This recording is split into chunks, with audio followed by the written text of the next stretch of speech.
Lors d'une séance, donc le kinésithérapeute est présent et ce dernier va pouvoir stimuler le patient sur le côté motivationnel et lui donner un retour direct sur la qualité du mouvement.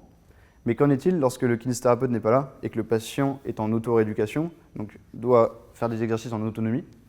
Eh bien, la sonification du mouvement pourrait être une solution, dans le sens où ce concept permettrait de donner des informations au patient sur la qualité de son mouvement par le feedback sonore continu et motiverait le patient à réaliser l'exercice en autonomie par l'aspect ludique de ce concept. Je m'appelle Victor Baillet, j'ai fait mes études de kinésithérapie à l'école de l'EKP à Derf, à Paris. Et pour entrer dans cette école, j'ai fait la première année de médecine. La sonification du mouvement, ça regroupe l'ensemble des dispositifs technologiques à l'intersection de la musique, des sciences cognitives et des interactions humain-machine, permettant la traduction en temps réel des paramètres du mouvement en paramètres sonores et plus généralement la production de sons de musique à partir du mouvement humain. Je suis un grand fan de musique, j'en pratique, j'aime composer et je me suis dit que ça pourrait être intéressant de combiner la musique, qui est une passion, à la kinésithérapie. Et au fil des recherches, je me suis penché sur le concept de sonification du mouvement. Donc mon protocole était le suivant. Donc je l'ai établi avec l'application Como Elements, qui a été développée en association avec l'IRCAM. Donc c'est disponible sur smartphone, des smartphones qui sont équipés de capteurs de mouvement. Et donc, j'ai opté pour le geste fonctionnel qui est celui d'avoir son téléphone sur la table.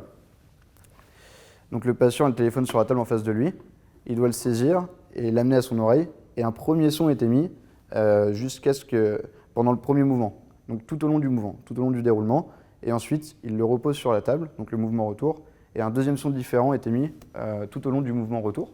Donc, ce qui m'a surpris au cours de mon étude, ce serait les résultats de mon premier entretien, c'est-à-dire la non-connaissance initiale des professionnels de la sonification du mouvement.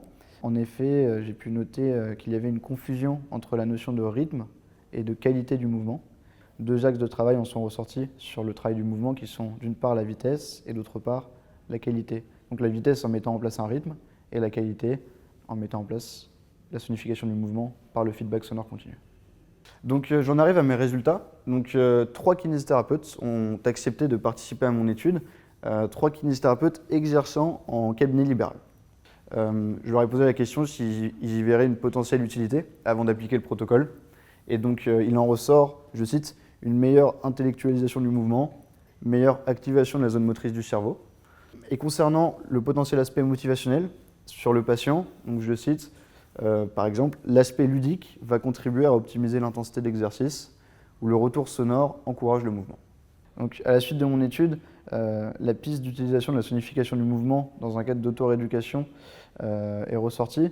En effet, cela pourrait être intéressant d'utiliser ce concept dans un cadre d'autonomie du patient, d'une part par le feedback sonore continu de ce concept qui permet de donner des informations sur la qualité du mouvement tout au long de l'exécution, et d'autre part par l'aspect ludique de la sonification du mouvement qui contribuerait à augmenter la motivation du patient à réaliser l'exercice.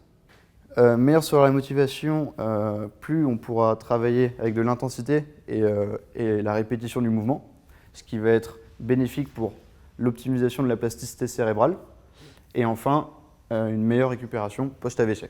Donc le prix Irénée, selon moi, ça représente une opportunité pour les étudiants en kinésithérapie néo-diplômés de promouvoir et faire découvrir leur sujet, qui est un travail sur 1 an et demi, voire 2 ans. Donc on a le temps d'approfondir notre sujet et de le maîtriser.